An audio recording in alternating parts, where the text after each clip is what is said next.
All right, what's up, everybody? This is Ryan, and this is What It Do. I am a serial founder that has gone from 0 to 10 million the hard way. I'm here to give you the cheat codes to help you do it faster. I'm joined weekly by Jason, an expert in scaling businesses with people, technology, and process to 9 figures and beyond. What it do, Mr. Katz? What's up, my brother? How are you today? I'm doing great, man. I like doing this on Thursdays. Friday was crazy. What are we doing? I don't know, man. What's wrong with you? I don't know. You should know. You can't do content Friday afternoon, man. Your brain is torched. You're limping into the weekend. You can't be sharp and present doing podcasts on Friday afternoon. That's fair. I mean, sometimes on Friday there is like a certain degree of freedom in expression. It's like a little bit lighter, you know. But today's been a long day. Oh, okay. Well, maybe I was just really reliant on the cat's lift. You know what I mean? The cat's lift on Friday really accelerated me into the weekend in the proper way. Understood. Well, I'm going to lift you up today too, so you got nothing to worry about. Let's do it. Let's lead us in, brother. Yeah, I mean, right now, I literally just got off a call. We're looking to launch our business on TikTok, which is really interesting. And this isn't my rose. I'm just sharing. Like, I don't know if you have any businesses on TikTok, but it's like a highly entrepreneurial, really fascinating place to do business. So we'll see how that goes. They just met with a TikTok agency. We're looking at potentially doing some supplements, and the way it works, between creators and affiliate marketing and the whole thing. It's very modern and different than doing business anywhere else. I totally agree. It's really exciting. Plus, they have kind of the live streaming channels. It's like home shopping network for Gen Z, where they're just live streaming and selling as they go, and they can sell right from the TikTok shop. Yeah, it's super cool, and the whole platform seems actually like net positive. Like, it just didn't vibe, like the people on TikTok are there for entertainment. So it's like it's got a really welcoming energy, as opposed to like YouTube, where you're like ducking for cover in the comments. For sure. Yeah. Yes, definitely gets nasty out there.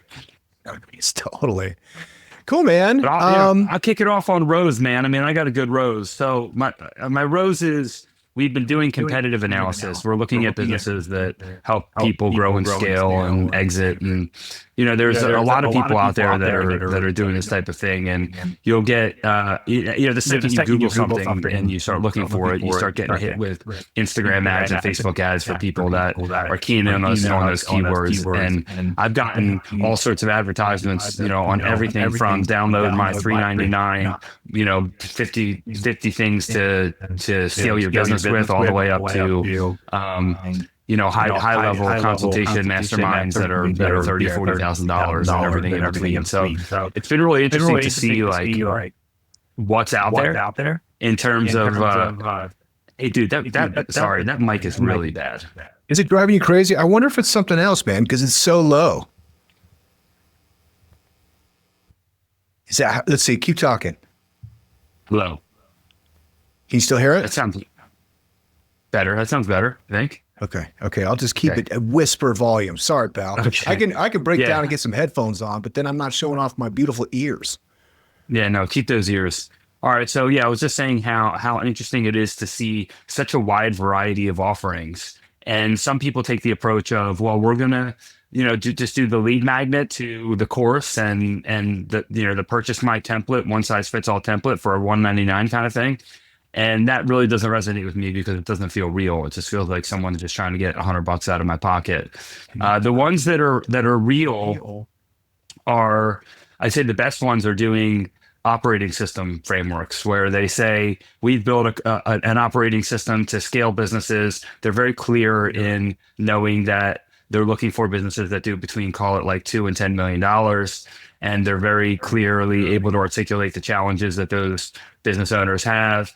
And they're marketing themselves as having a do-it-with-you operating system that they work to implement with you. And there's a framework that they've created that has proven success, but there's also a certain degree of customization that's business to business, because there really is no one-size-fits-all approach to scaling a business. If there was, everyone would have a scaled business and be rich, right? There is nuance and strategy with scaling a business successfully. So the companies that are doing it correctly and are of real value are able to take some sort of a framework and repeatable process that they've created that follows patterns and in itself is scaled, but also customize it and tweak it to the individual business that they're working with. And that's really the sweet spot. And that's where we're looking to play. Nice. When you're thinking about the people that are doing it well, that are converting off that offer, what is the conversion tactic they're using to get people from top of funnel awareness, whether it's, whatever you're getting to get them to click to actually get them to that conversion? They all start with lead magnets, top of funnel, and click here, download this, and then they take you to a landing page. And the common tools on the landing pages are scalability assessments, right? Like pretty common. Take our 5-point scalability assessment. Once you get through the assessment, then they'll try to book a call. Another one might be click here to watch a free course, and you watch the course. At that point, you're invested in the course, and then you move forward to click here to book a free call. So they're taking you from lead magnet to some sort of an assessment that you're a little more invested in to, either book a call or watch a free course and then book a call. And then once you're on the call, they're doing 2 calls to close. So call number 1 is exploratory, get to know you, qualify you even more. And all along the way, there's this element of scarcity and exclusivity, at least for the good ones. Right. So all along the way, there's this idea that like, if it's a good fit, like we'll work together, we don't work with everybody. And we have limited spots, and they're very good at explaining this as we kind of move through the funnel. And then the second meeting is the close, where they get into this is how the program operates at detailed understanding of like the 90 or 120 day, because note that the good ones are doing a 120 day, 90 to 120 day-ish program or implementation of what they offer, and saying that once you're on the other side of that, then you move into our community where you get to engage with people that have also gone through this program. And then you get to work with each other and your peers to help one another out. There's additional coaching to help you, continue to make sure that you're implementing the practices that you learn. But all the best ones I'm seeing are doing an implementation type of sprint where they take you from point A to point B. There's a transformation. It happens in 90 to 120 days. It's between $15,000 to $30,000 on average, right? Something like that. And they get the owner out of the business. They systematize your operations. They set up a framework to increase leads. They make sure that your business is set up to focus on the things that make you the most money. And then once you kind of get through that sprint, you're set up, you have a scalable framework in place. And then, like I said, you move into the community, and that's where, they might potentially further upsell you into events, right? Like quarterly events. And then some of them are also doing masterminds, which can be $30,000, $40,000, $50,000, which is really just a way of saying, welcome to my network. I'm going to introduce you to people who have money, and I'm going to introduce you to real people that could potentially invest in your business, right? If you're paying someone $40,000, $50,000 as a mastermind, you're probably already have somewhat of a successful business, and you're ready to do deals. And that's kind of like the pay to play way to get into do a deal. You bet. Yeah, I've been really interested in these lead magnets, particularly with online courses. I talked to a guy, fantastic guy, home builder in Philly, and he basically used YouTube, but I think it would work for TikTok as well, by basically creating a sponsored video for something very specific, and then using engagement in the video. Hey, put cats in the comments, and I'll send you a free invitation to the course to solve this one specific problem. So for him, it was, what are the costs and benefits of either incorporating your investment property as an LLC or doing it personally, and just kind of running it down. And then, maybe a minute into the video, he's like, hey, put this in the comments, and I'll send you a free invitation to this online course. So when they sign up for the online course, basically it's educating them on this one specific component that he then used to sell in. And not only did he make millions doing this, but he grew his YouTube channel to like 25,000 subs. So it just it has a compounding effect, because now he's just a very talented guy at the whiteboard. He's a whiteboard guy with his content, and was just able to build kind of like his business that way. And I thought it was very interesting because largely you think about online courses as kind of like a lower price point, maybe a lower tier client. If you're really selling something with a high price tag, it could be challenging to get somebody to convert there unless the problem is very small. So I've been thinking actually a lot about very small, and I'll kind of bring that up again with my Buffalo. Yeah, can't wait to hear it. So I want to comment on that because there's a lot. This is kind of like the online marketer's dilemma, where the wider you go with the messaging or the lead magnet, the more potential clicks and downloads you're going to get, but the quality is going to be lower, right? You're going to capture more, and the net's going to be bigger. You're going to get less quality. Your overall conversion ratio might be lower, and then your close ratio might be lower. Whereas if you go very, very specific and you solve a very specific problem, the value of what you're providing is much, much higher, but the Yeah. amount of people that you're talking to is going to go down a lot.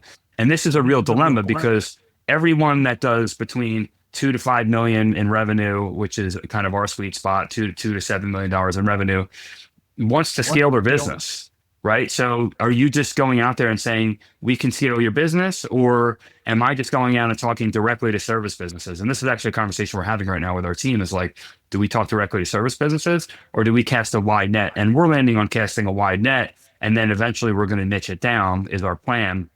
But regardless of whether you're launching a consulting business or even if it's just like a roofing company or whatever it is, and you're building a lead magnet, this is like the eternal dilemma.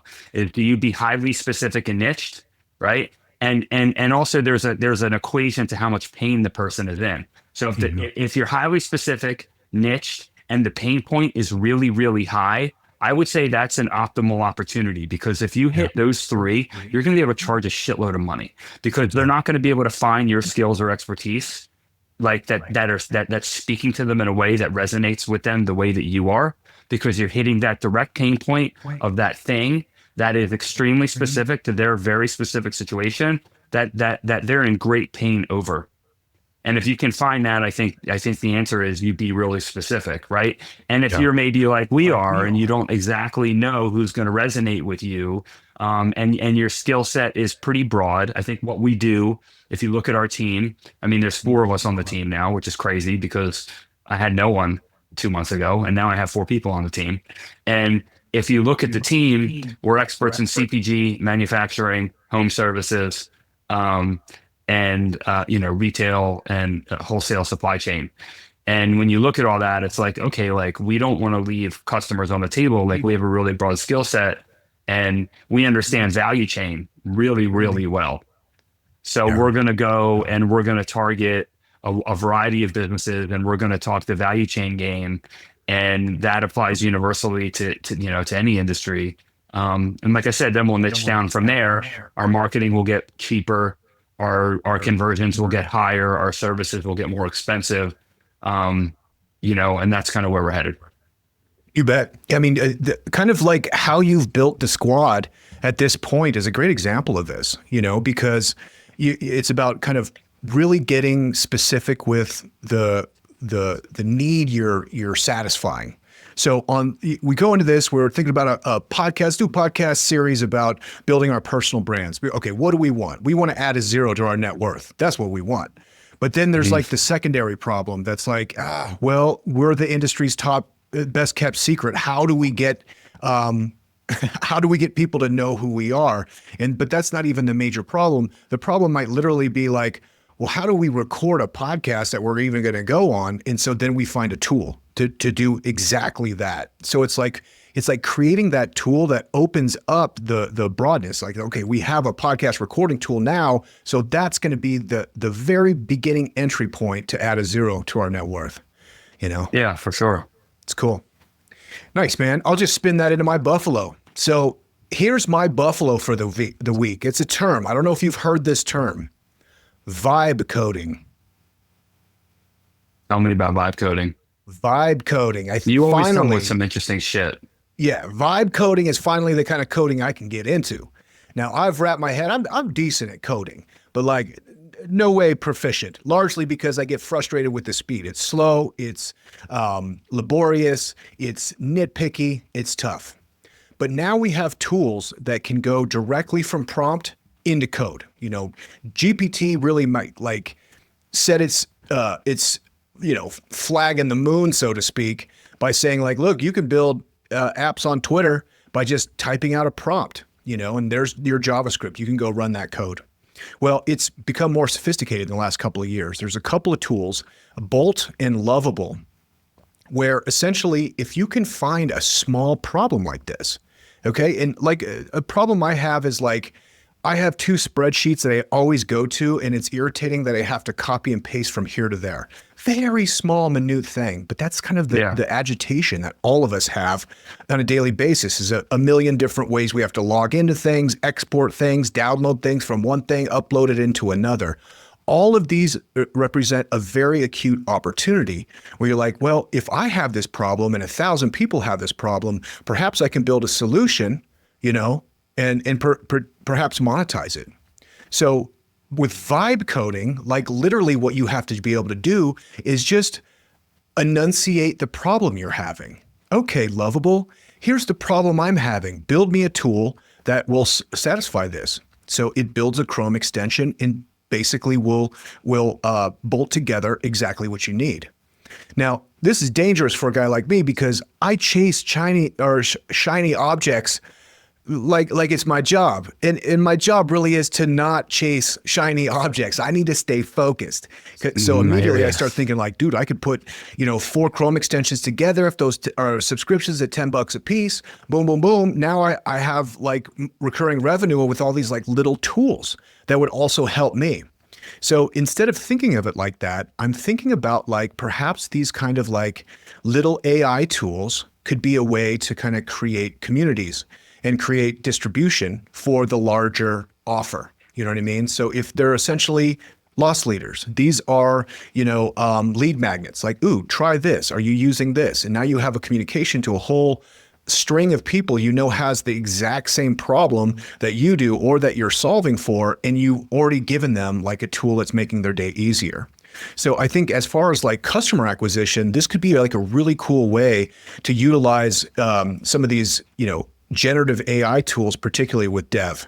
And plus, then I can put on my resume, vibe coder, I mean, that's the real payoff. Ultimately, that's what you want. Yeah. I mean, you could be vibe code certified. They're like, oh, what language do you write in? I'm so like, you should sell a vibe code certification program, bro. Exactly. There you go. What would it come with, like a robe, and a coffee mug for sure. Yeah. But yeah, they say, I'm more of like an open linen amulet necklace kind of guy, leather belt, a leather belt that you have to tie. So I like that idea as like these like mini apps as lead magnets instead of, because all the lead magnets now are how-to guides. And, I still wanted, there's a roofing company that has, and apparently this is not uncommon, but we're looking at doing a deal with a roofing company, and there's obviously I search for roofing, and now I'm getting hit with all these ads for lead magnets for roofing companies. And it's a cost measurement tool that uses Google Earth to look at your roof, and then it like outlines and measures the earth and then gives you an estimate to replace your roof, which I think is pretty cool. Super cool. And that's kind of like, that's techie, 100%. I love it. It uses it. I mean, actually, it's literally exactly what you just described, because it uses AI to do this. Nice. So if someone wrote an app to look at a roof and create an estimate using AI and using it as a lead magnet. So you better get your vibe code game together and get on it. Saying, man.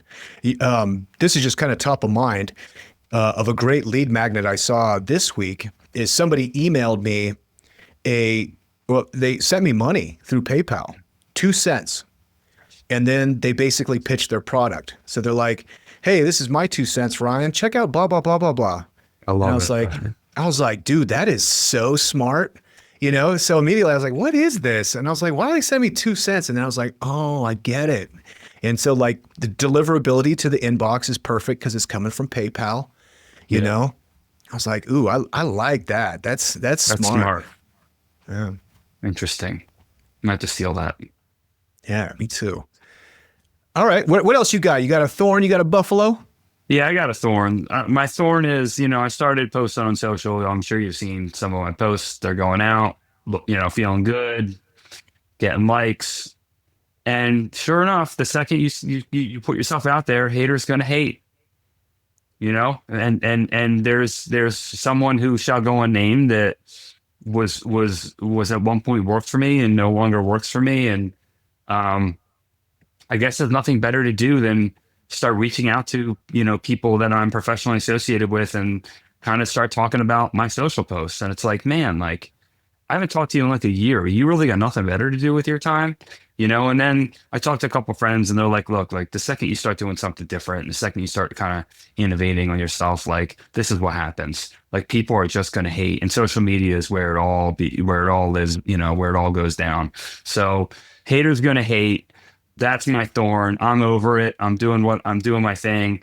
I've gotten a lot of positive feedback. And, I'm ready for more hate. So bring it on, because if you're hating, it just means that you're busy, not succeeding and not thriving and not being abundant. And, sorry. It's like Grant Cardone said, you got to 10x the haters. That's how you know you're on the right path. That's That true. being said, it does hurt though. Yeah, I get the same thing. Somebody has some snarky thing to say or some mean thing to say.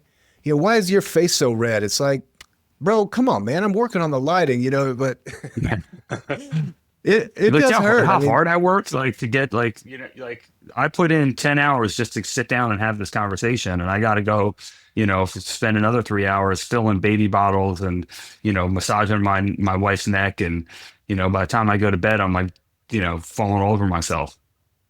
Totally. Yeah, it takes bravery to work a personal brand out. And, for me personally doing this like conversation we have on a weekly basis is a big encouragement to me personally to be like, yeah, man, it is hard out here and it does take bravery, but Katz is with me. We can do it. I'm with you, bro. We're doing it. And your newsletter looks great. I value add. Happy to see the podcast. And so far I'm really liking, man. I think you're doing it the right way. And I think a year from now I think our lives are going to be a lot different in a Yeah, good way. me too. It's gonna be fun. Cool. I'll lead in with my rows. So this week I've closed 4 deals. Sales are on absolute fire over the last 6 weeks, Okay, which is great. I wish my personal mentality was not so directly correlated to closing deals, but it is. So, Ryan is on top of the world right now. It feels really good. That's natural, I mean, it's validation for your work and it's financial success. Yeah, absolutely. And a part of that I've been trying to kind of dissect. I've been doing a lot of sales training and also been a lot more kind of forward in the sales seat and looking for kind of like, what are kind of a defining factor of like, let's say, your senior executives in sales. And I think a lot of that has expertise and subject matter expertise, but a lot of it is rapport and energy. Dare I say I'm going back to vibe, but to like close those deals, rapport and energy is so important. And so I'm kind of thinking about like how I've been approaching sales calls over the last couple of years to kind of like really turn the corner a little bit, to build rapport and to bring that energy, to be a different Zoom call in their day. We're all living in these rectangles, but like, how can you separate yourself? And it's always like never about me, but rather what I can do for you. How can I create a transformational experience to take you from this blah Zoom call to like, oh my God, sales are on fire. I love it. And I think a part of that is like paying attention to the quality of attention. And that's what I think the benefits ultimately of rapport and energy are, is you can elevate someone's consciousness to like, they're like, okay, I was 10% invested in this call, but I'm getting a lot out of it, So actually I'm going from 10% attention to 90% attention, and then you've got them. And I think what turned the corner for me was when I started returning to podcasting. I took 4 years off from doing any kind of podcasting. And then I came back. And what I realized is there's a difference between when I'm doing a podcast with Katz, for example, or I'm on a Zoom sales call. And it's like, it's actually the same exact thing. I should have the energy I've got for what it do in my sales calls. I should have the preparation I do for what it do inside my sales calls. And so what I noticed is the world's a podcast episode. So the more I can come in prepared, the more I can pay real close attention to the clarity of my speech and the energy and inflection in my tone, the better off these sales calls are going to be. And I think that that's a component of kind of why I've seen the success in sales in the last 6 weeks. Yeah, I love it. I mean, and I would say preparation is critical. And if you go in prepared, you're going to be confident going into the conversation, and it's going to reflect into the energy of the conversation, and it's going to free up the space for you to be meaningful and to connect with the person on the other side of the call.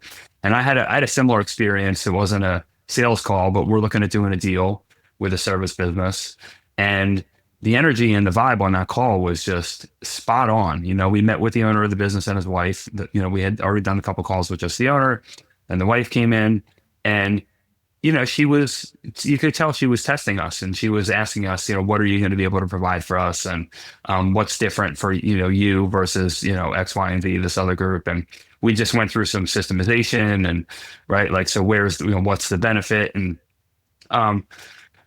we were able to articulate the answers effectively, but along the way, while articulating, we were able to connect energetically, like you're describing. Right. And that was really the closer, right? That was like, at the end of this conversation, what are we going to do to move forward? Because we connected on a human level. And I would say that concept is important, whether you're doing a deal, a sale, or you're coaching someone, or you're working with somebody.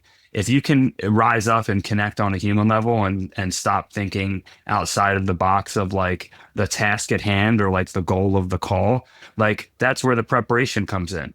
You should already be prepared to the goal of the call, right? Yeah. You should already be in a mindset of the agenda of the conversation and not have to think about the goal of the call, because the intentionality and the preparation should accomplish that already. So at that point, once you're on the call, the objective is to connect with that individual.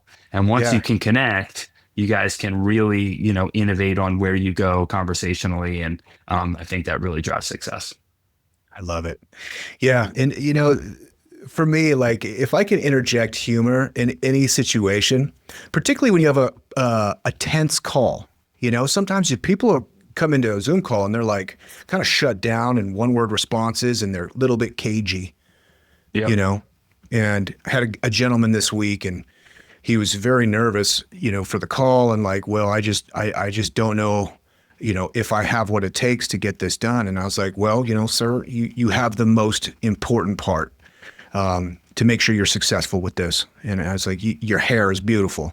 Yeah, that's all you need to get this going. And like, it totally melted him, you know. Then he's like smiling, and he's like touching his hair, you know. He did have glorious hair, you know. I can see you're pretty disarming, you know. Yeah. And I think it just helps, you know. It's like, hey man, I'm here to help you. If I have the solution, great. But if not, I still want to help you, you know. I think there's an earnestness that if you can tap into that, and if it's authentic to you, then, you know, you almost can't lose. I mean, maybe that's the funnest thing about ultimately being in business and in business dev in general, is that you get to meet a lot of people. And if that's a charger for you, then you'll be right in the pocket. Totally. And to your point about not losing, if you can maintain the space of like, it doesn't matter if this doesn't work out, and I'm here to help regardless. Yeah. And if you can let go of fear, anxiety, and ego, you're really going to have some positive things attract into your universe. And I do think that's a really important thing. Like, you know, you obviously never want to come across desperate, right? But it's one thing to say that you're going to go into a conversation and not care about the outcome. It's another thing to actually genuinely connect with the energy of that. And if you can genuinely connect with the energy of not caring about the outcome, again, it frees up energetic space to connect with the person on the call and have that human interaction. And that is where the magic happens. 100%, man. I love it. I'll share my thorn. I kind of touched on it a little bit, but my thorn has been my morning ritual. My morning ritual is the first thing I do for the first half hour of my day. It's scripted. I do it the same way every single time, largely because I'm kind of worthless until about 11 a.m. Like I wake up slow. I need to do repetitive tasks in the beginning. And when I look at all the tasks in my morning ritual, I'm like, I don't want to open it because it's so annoying. It's all these annoying little things. But ever since vibe coding came into my world, I'm taking a little bit more interest and appreciation about what are all these annoying tasks. So my goal for next week is to get into a little bit of vibe coding, see if I can put together a product, ship it, send it to you, see what you think, and see if I can, like, add that layer. Some people, write in certain languages, and I write in vibes. I want to get there. So morning ritual and my frustrations there might turn into a rose by next week. We'll just have to see. All right, cool. We'll see. I love it. Nice. I'm going to give you a buffalo before we go. Do you know where Blenheim Palace is? No, never heard of it. It's in the UK. Okay. And sledgehammer wielding thieves stole a golden toilet valued at $2.8 million out of Blenheim Palace. A gold toilet. A solid gold? Solid gold. Dude, that's what they get. That's disrespectful to gold. Right? Who makes a solid gold toilet? Like, you're going to take a crap in that thing? Yeah. Yeah. If you have that kind of opulence, you deserve to have it bludgeoned out of your home. Yeah, I can't imagine how heavy that thing was. I know. I wonder if I'm kind of I don't want to say a germaphobe, but kind of like, even at $2.8 million, I'm like, I don't want to like bust up a toilet. Gross. Yeah, right. Like, get yourself dirty, and who knows what kind of disease. I hear you, man. Imagine the cat burglars in their cat burglar ninja suits tiptoeing like trying to drag it away.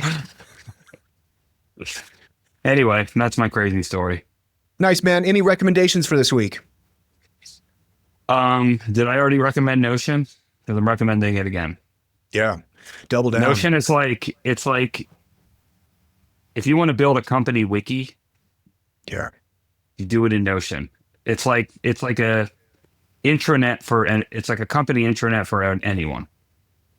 Right? It's like home base on operations. Yep. Totally agree. We use Notion for a couple of big projects for project management, and it's beautiful. I absolutely love it. I agree. Yep. My recommendation this week is a podcast. It's called The Glenn Show, and it's a great podcast. It's two old black guys, and they're both intellectual, Glenn Lowry and John McWhorter. And Glenn Lowry, he's fairly conservative guy, and John McWhorter's fairly liberal, but probably like all of us, they're not pegged on one side of the spectrum.